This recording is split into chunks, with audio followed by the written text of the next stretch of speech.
क्या जो भी लोग होते हैं उनके दिमाग में बहुत सारा सवाल चलता है कि किन्नर जो होती हैं उन लोग का जो फीलिंग होती है क्या लड़के के प्रति फीलिंग होती है कि लड़कियों के प्रति फीलिंग होती है? आई थिंक किन्नर लोग जैसे ट्रांसजेंडर जो लोग होते हैं, 2 टाइप का ट्रांसजेंडर होता है, एक मेल टू फीमेल, एक फीमेल टू मेल होता है। क्या आपने बताया कि आपका जो फीलिंग है लड़कों के प्रति फीलिंग है, तो क्या आप किसी लड़के से शादी करती हैं तो क्या आप माँ बन सकती हैं? देखिए, ये बहुत लंबी प्रोसेस है जी। और ज़रूरी नहीं है कि मतलब पेट से पलने हुए इंसान को ही माँ मतलब इंसान ही माँ बोलता है। मतलब क्योंकि मौत का कुआँ में धकेल देगा तो आप दोबारा चाहेंगे कि हम उसी जगह में लौट जाएँ। क्या आपको लग रहा है कि जो किन्नर समाज के जो भी रहन-सहन होता है, सब यहाँ रहना-वहना होता है, जो समाज होता है नरक होता है? ऑब्वियसली और नहीं तो क्या देखिए, हुँ। छोटे से हम लोगों को ह्यूमिलिएट किया जाता है, हुँ। हम लोगों को छोटे से टॉर्चर किया जाता है कि तुम हुँ। ऐसे क्यों हो, वैसे क्यों हो? रास्ता में जब निकलते हैं तो मतलब तरह-तरह की बातें सुनने को मिलता है या फिर फ्रेंड्स लोग जब कॉलेज में पढ़ते, स्कूल में पढ़ते तब फ्रेंड्स लोग टॉर्चर करते हैं। फिर किन्नर लोगों से मुझे बहुत डर लगता था, मम्मी-पापा कहीं पे ले जाता था ट्रेन से, तो जब भी किन्नर लोग आता था तो मैं मम्मी का पल्लू के नीचे छुप जाता। समाज है मतलब मेल और फीमेल, जी। यहाँ पे थर्ड जेंडर का कोई काम तो नहीं कोई है। काम नहीं है। और लोग मानते भी नहीं है कि हमारा समाज में थर्ड जेंडर बोल के भी कुछ लोग बाय बर्थ मैं किन्नर नहीं थी, हुँ। बाय बर्थ मैं एक मेल ही थी। हुँ। एक लड़का के हिसाब से मेरा जन्म हुआ था, मेरा पैदाइश भी वैसे ही हुआ था। हुँ। ऐसा कुछ अलग नहीं था, जैसे हुँ। सबका होता है मेरी भी वैसे ही हुआ था। हुँ। तो जब बट कुछ डिफरेंट था, जैसे कि एक मैं जब छोटी थी तो लड़कियों की तरह सजना-संवरना मुझे बहुत अच्छा लगता था। हुँ। उन लोगों के साथ ही ज़्यादा मैं घुलती-मिलती थी, ज़्यादा हुँ। बातचीत करती थी उन लोगों के साथ कि तुम लोग कैसे रहती हो, कैसे नहीं। हुँ। तो ऐसे ही जब धीरे-धीरे बड़ी होती गई तो मेरी फीलिंग्स मतलब जैसे लड़कियों का होता है वैसे ही होते जा रहा था। बट उस टाइम समझ में नहीं आ रहा था कि ये क्यों हो रहा है, कैसे हो रहा है। उस हुँ। टाइम कोई भी नहीं समझेगा कि हम लोग दूसरा टाइप का भी है क्योंकि हम लोग जानते थे कि बस समाज में मेल और फीमेल ही होता है, एक लड़का, एक लड़की होते और हैं। हमारे साथ उत्तर प्रदेश के सबसे खूबसूरत किन्नर एंजल माही जी हैं। एक तरफ से देखा जाए तो समाज में किन्नर लोग को गलत नज़रियों से देखा जाता है, उनको गलत तरीके से बोला जाता है, कहीं न कहीं कमेंट किया जाता है। आखिरकार किन्नर की जो ज़िंदगी होती है, कैसी होती है? अभी हमारे साथ एंजल माही जी हैं, इनसे बात करने का प्रयास करते हैं। सबसे पहले आपको स्वागत है।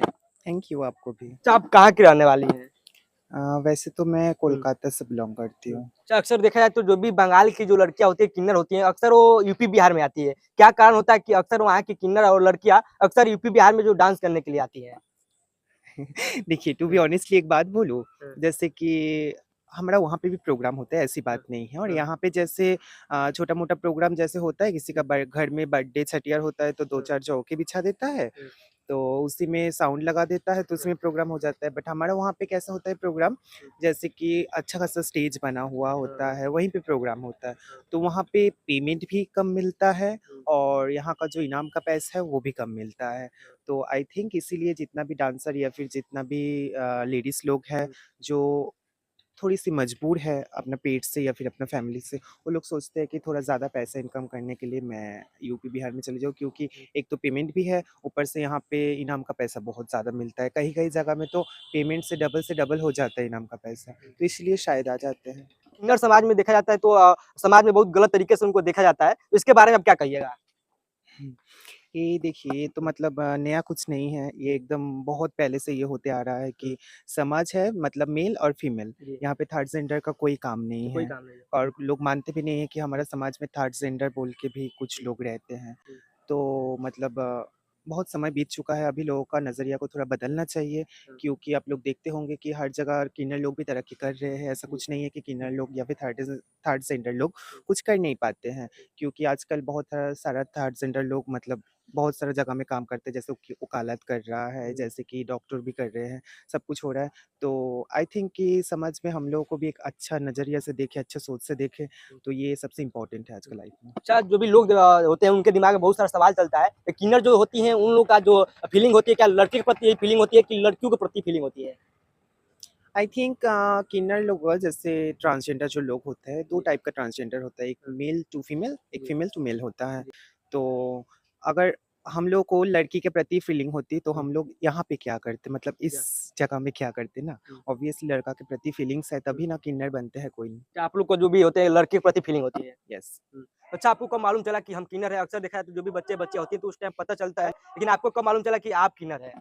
जैसे कि मैं हुँ। इसका पहले भी बहुत सारे इंटरव्यू में बता चुकी हूँ हुँ। कि बाय बर्थ मैं किन्नर नहीं थी, हुँ। बाय बर्थ मैं एक मेल ही थी। हुँ। एक लड़का के हिसाब से मेरा जन्म हुआ था, मेरा पैदाइश भी वैसे ही हुआ था। हुँ। ऐसा कुछ अलग नहीं था, जैसे हुँ। सबका होता है मेरी भी वैसे ही हुआ था। हुँ। तो जब बट कुछ डिफरेंट था।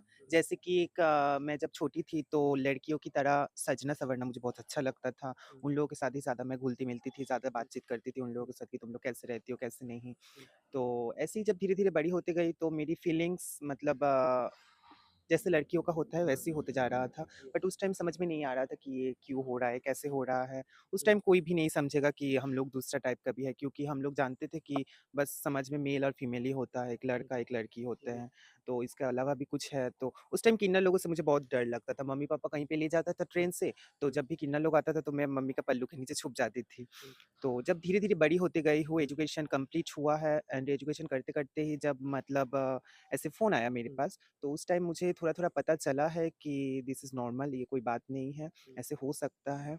तो उस टाइम से मतलब थोड़ा-थोड़ा करके पता चल के आज यहाँ पे हूँ। अच्छा, आपने बताया कि आपका जो फीलिंग है लड़कों के प्रति फीलिंग है, तो क्या आप किसी लड़के से शादी करती हैं तो क्या आप माँ बन सकती हैं? देखिए, ये बहुत लंबी प्रोसेस है और ज़रूरी नहीं है कि मतलब पेट से पलने हुए इंसान को ही माँ मतलब इंसानी माँ बोलता है, क्योंकि ऐसे भी बहुत सारे लड़की लोग या फिर औरत लोग दुनिया में अभी भी है कि जिन लोगों का बच्चा नहीं होता है, वो लोग भी तो एडॉप्ट करते हैं। तो अगर मेरा मतलब ममता सही है, तो मैं भी एडॉप्ट करके एक बच्चा को रख सकती हूँ, उसका मुँह से भी माँ सुन सकती हूँ। अच्छा, आपको भगवान ने किन्नर बनाया तो क्या आप चाहेंगे फिर अगला जन्म में किन्नर बन के आएँ आप? हुँ। अच्छा, एक बात बताइए, अगर आपको मतलब कोई मौत का कुआँ में धकेल देगा, तो आप दोबारा चाहेंगे कि हम उसी जगह में लौट जाएँ? अच्छा, आपको लग रहा है कि जो किन्नर समाज के जो भी रहन-सहन होता है, ये सब यहाँ रहना-वहना होता है, जो समाज होता है नरक होता है? ऑब्वियसली, और नहीं तो क्या। देखिए, हुँ, छोटे से हम लोगों को ह्यूमिलिएट किया जाता है, हम लोगों को छोटे से टॉर्चर किया जाता है कि तुम ऐसे क्यों हो, वैसे क्यों हो। रास्ता में जब निकलते हैं तो मतलब तरह-तरह की बातें सुनने को मिलता है, या फिर फ्रेंड्स लोग जब कॉलेज में पढ़ते हैं, स्कूल में पढ़ते हैं, तब फ्रेंड्स लोग टॉर्चर करते हैं। और जब बड़े हो जाते हैं, जितना तुम सर्जरी करके कितना खूबसूरत महिला बन जाओ, बट तुमको महिला तो कोई नहीं बोलेगा, लेडीज़ कोई नहीं बोलेगा, सब लोग बोलेगा कि ट्रांसजेंडर या फिर किन्नर ही बोलेंगे। तो मतलब ये जो एक धिक्कार है, हम नहीं चाहते कि दोबारा ये ऐसा कुछ मिले, या अगर मुझे दोबारा फिर मतलब इंसान बना के भगवान भेजे तो प्रॉपर लड़की या फिर लड़का कुछ बना के भेजे। अच्छा, आपकी पढ़ाई के बारे में बात किया जाए तो आप कितने तक पढ़ी हैं? मैं कोलकाता यूनिवर्सिटी से इंग्लिश ऑनर्स लेके ग्रेजुएशन कंप्लीट कर चुकी हूँ। अच्छा। अच्छा, आप यहाँ पे क्या करती हैं? मैं डांसर हूँ। आप डांस करती हैं, तो डांस करने आप जाती होंगी, तो वहाँ भी लोग आपको गलत-गलत कमेंट करते होंगे, तो उस टाइम आपको कैसा लगता होगा? ये बात हमें नहीं लगता है कि बस मेरे साथ ही होता है। हुँ। जितना भी सारा लेडीज़ या फिर जितना भी सारा डांसर है, चाहे कोई बहुत बड़ा डांसर क्यों ना हो जाए, सबके साथ ये बात लागू होता है कि तुम चौकी में नाचो, चाहे बड़ा स्टेज में, इवेंट में भी नाचो, वहाँ पे भी तुमको गलत-गलत कमेंट का या फिर गलत इशारा का सामना करना पड़ता है। चाहे तुम कितना बड़ा डांसर क्यों ना हो जाओ। एक तरफ से लोग देखता है अच्छी नज़रों से, एक तरफ से तो खराब नज़रों से देखता ही है।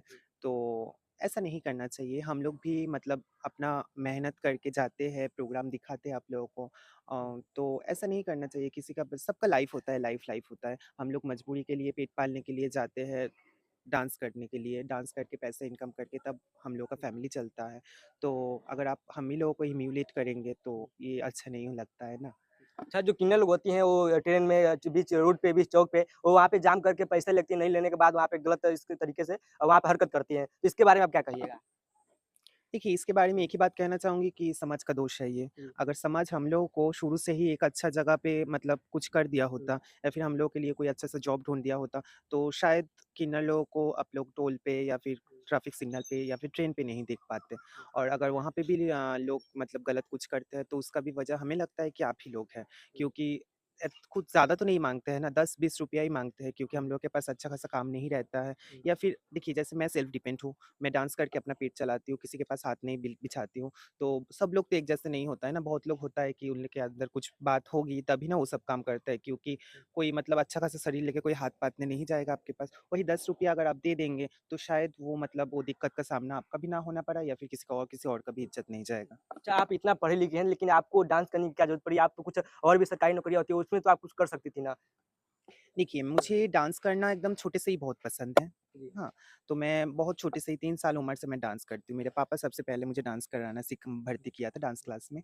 तो उस टाइम से मुझे ऐसा लगता था कि मुझे एक अच्छा खासा डांसर बनना है। हुँ, बट जैसे मेरी फीलिंग्स थी, फीलिंग्स धीरे-धीरे चेंज होते गया है। हुँ। तो उसके बाद से हमें नहीं लगा कि मतलब कोई जॉब या फिर कुछ करे। तो हमें लगा कि मैं जो चीज़ पसंद करती हूँ, उसी चीज़ को लेके अपना ये करती हूँ।